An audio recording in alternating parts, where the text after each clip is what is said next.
My name's Tyler Broussard, and this is the piece that I just wrote for the war letters, part of the assignment 13.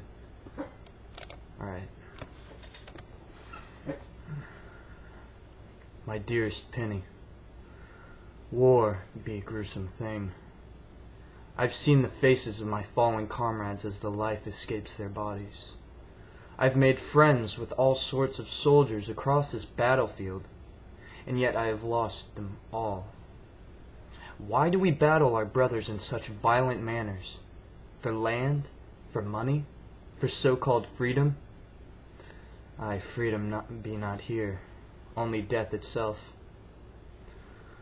I've looked Lady Death in the face, and I tell you, my love, the forms of death I see here make my very heart cringe.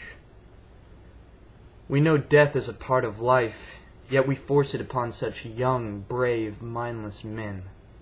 For what reason? Is it ironic to you, my dear, that we kill our brothers for freedom? It is to me. I guess you cannot really say for sure until you see two seemingly equal men fight against each other with looks of fear and confusion plastered on their faces. I do not see freedom here. I do not see hope or love here either. Nay, what I was searching for in my life was not here, and never will be.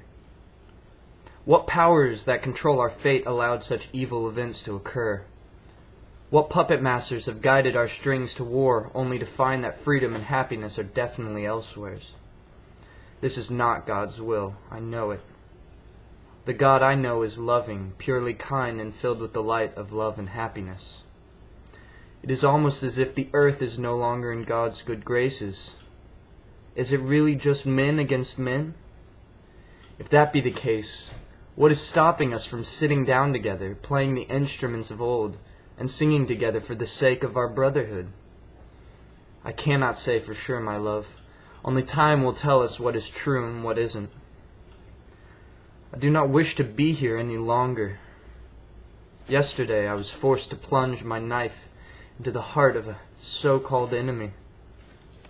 I was helping move our fallen comrades into makeshift burial mounds when I heard a very loud scream from behind me. One of my leaders, one of my commanders, pointed behind me and shouted, "Watch out, brother!" Without hesitating, I withdrew my knife in an instant, and as I turned, I stabbed forward. The knife found its mark and sank deep between the ribs of my assailant. As it happened, I stared into the eyes of a young boy that had been fighting for his lost father. I saw the look in his eyes. I watched his very spirit escape from his body, a look of pain and confusion smeared on his dirt-streaked face. I yelled in anguish, "Who am I to take this boy's life? Why were we fighting this seemingly senseless war? Why do these men die so young? Who be the man that decides how old you can be to fight? This was not his war. This child had no place here. Why, Penny? Why would our brothers and sisters be turned against us in such a manner as to lead armies of innocent souls against armies of innocent souls? Are we not allowed to unite? Are we not allowed to fight the real common enemy together? This war is pointless, no matter what any so-called patriotic man or woman say. Did they stab an innocent child? Do they truly understand the mindless violence going on over here? To the people that wish to join these armies, do they even know what they're fighting for? I don't. I did this because my father did, and because his father before him did. That is no reason.